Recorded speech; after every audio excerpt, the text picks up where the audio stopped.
Bonsoir à tous et soyez les bienvenus dans Au Quotidien, votre rendez-vous comme tous les soirs pendant une demi-heure. Au programme dans quelques instants, le journal de la rédaction, la météo.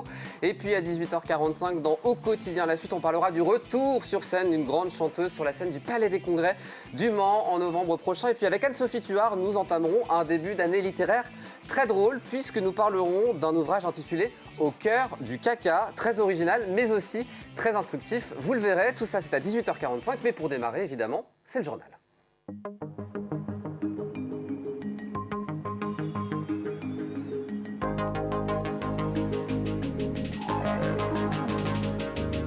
Une édition présentée ce soir par Anthony Piton. Bonsoir Anthony. Bonsoir Aurélien, bonsoir à tous. Au sommaire, les syndicats crient au scandale.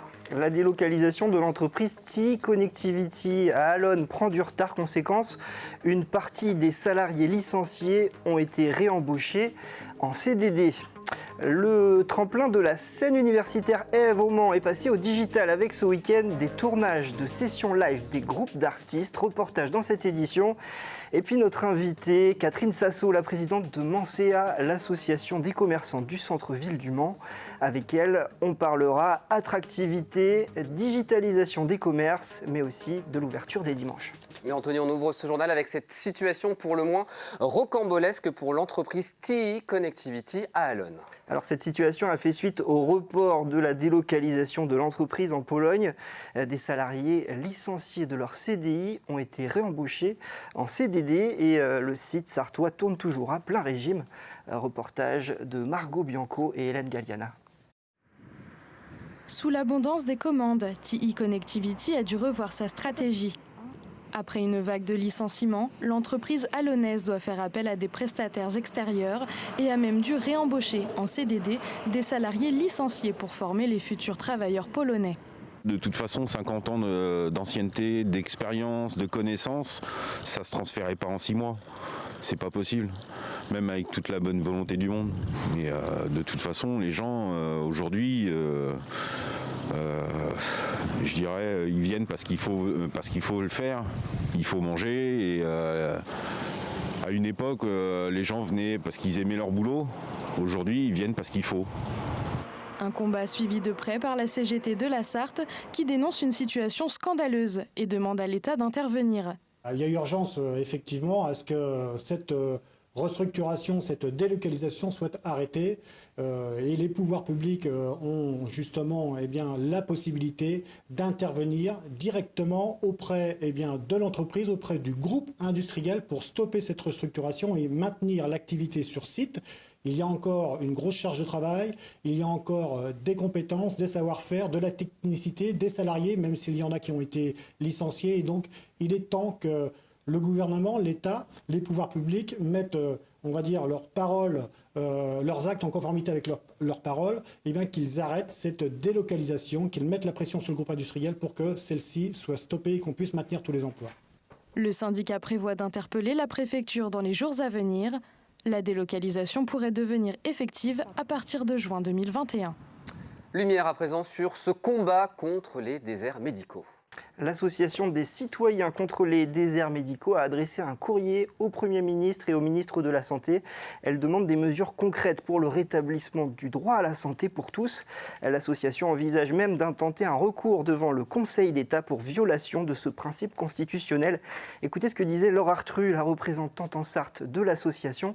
C'était en novembre dernier sur notre plateau. On va intenter une action en justice, en fait, et attaquer l'État pour non-respect de la Constitution. La nation doit la santé à tous les citoyens. Si les patients se mobilisent, s'ils comprennent qu'ils ont le droit de se plaindre, parce que finalement, c'est ça. On vous dit, il n'y a pas de médecin. Tout le monde est intoxiqué par ça, donc il faut attendre. Oui, mais dans 10 ans, c'est trop tard. Eux demandent la réouverture des lieux culturels, Anthony.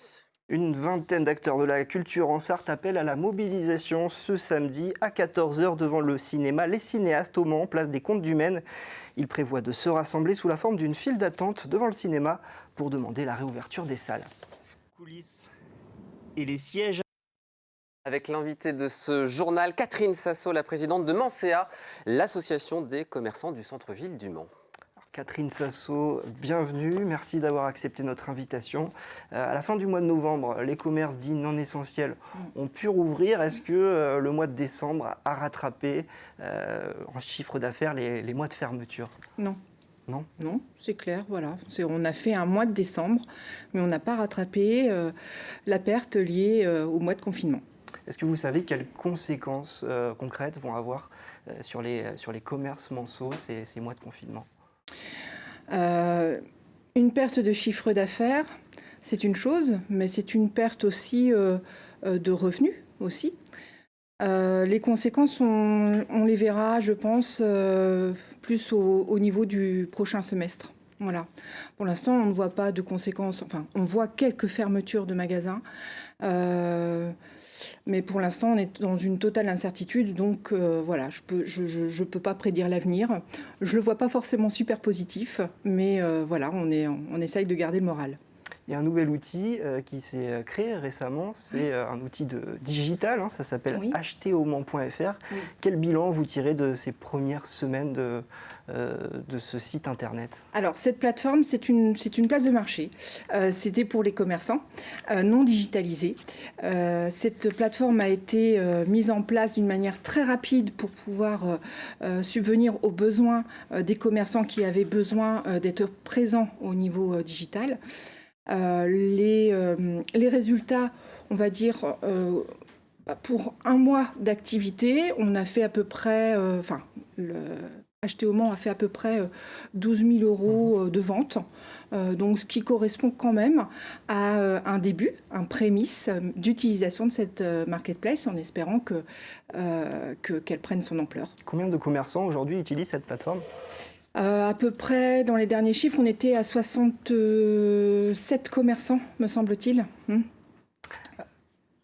Et vous espérez qu'il y en ait plus alors donc, Bien sûr, ouais. Non, ça fait partie des axes de développement. Nous, en tant qu'association de commerçants, on intervient en aide auprès de cette plateforme pour pouvoir mettre en relation tout ce qui est acteur économique, tout ce qui est acteur public. Et ça permet d'obtenir des aides. Ça permet aussi d'intervenir auprès des commerçants.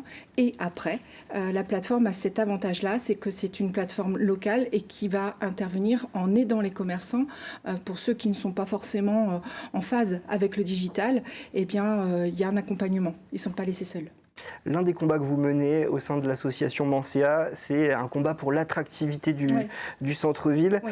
Vous voulez créer, vous militez pour la création d'un office du commerce avec tous les acteurs du commerce du centre-ville. Oui. Est-ce que pour vous, ça veut dire que le dossier de l'attractivité, il est mal géré en ce moment par la ville du Mans? Alors, on a changé d'équipe. J'ai le sentiment d'avoir quand même une volonté d'améliorer la chose. Voilà. Donc à partir de là, je trouve que on va vers des comités de gouvernance. On a un prochain comité de gouvernance qui est prévu d'ici une quinzaine de jours, et le but étant d'amorcer une organisation pour pouvoir aller vers cet office du commerce. Il y a aussi la question du travail le dimanche. Est-ce que vos adhérents y sont favorables?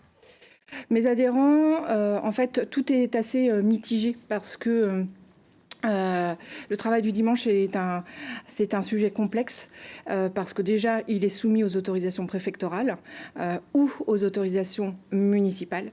Là en l'occurrence on espère une ouverture le premier dimanche des soldes et ça sera sous l'autorisation municipale liée aux 7 dimanches en droit d'ouverture par an. Merci beaucoup à vous, Catherine Sasso. Merci à vous. Justice à présent, Anthony. Et voilà des parents sartois qui s'opposent au port du masque de leurs enfants. Le collectif des parents atterrés a été débouté par le Conseil d'État. Il demandait la suppression pure et simple de l'obligation du port du masque aux enfants à l'école primaire. Le Conseil d'État a considéré que cette obligation ne porte pas d'atteinte grave et manifestement illégale aux libertés fondamentales des enfants. culture à présent. Et ce week-end avait lieu la finale du tremplin musical organisé par Le Mans Université. Alors organisé plus précisément par les étudiants en licence professionnelle gestion et développement des structures musicales. Ce concours à destination des groupes et musiciens en devenir s'appelle le Transfo. Et pour sa 8e édition, Covid oblige, pas de public pour la finale dans la salle Eve, mais des enregistrements en live qui permettront aux 4 finalistes de promouvoir leur travail et surtout de jouer. Reportage de Laure Girard.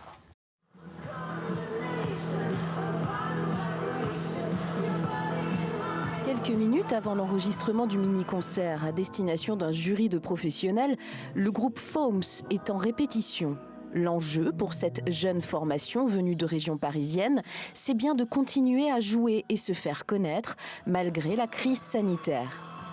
On montre un peu notre force à travers le live et malheureusement on n'est pas encore 100% pro et on ne peut pas vivre de notre musique tout de suite, donc on a chacun des boulots à côté, des trucs.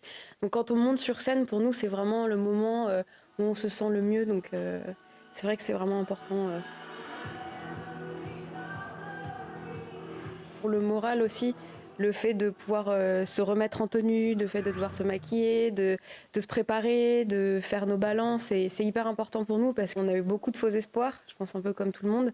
Et là, le fait de pouvoir venir ici, de jouer, de parler avec des techniciens, rencontrer les équipes, être dans des locaux aussi beaux, franchement, c'est génial pour nous. Le tremplin Transfo, 8e édition, est organisé par des étudiants du Mans Université en licence professionnelle, gestion et développement des structures musicales.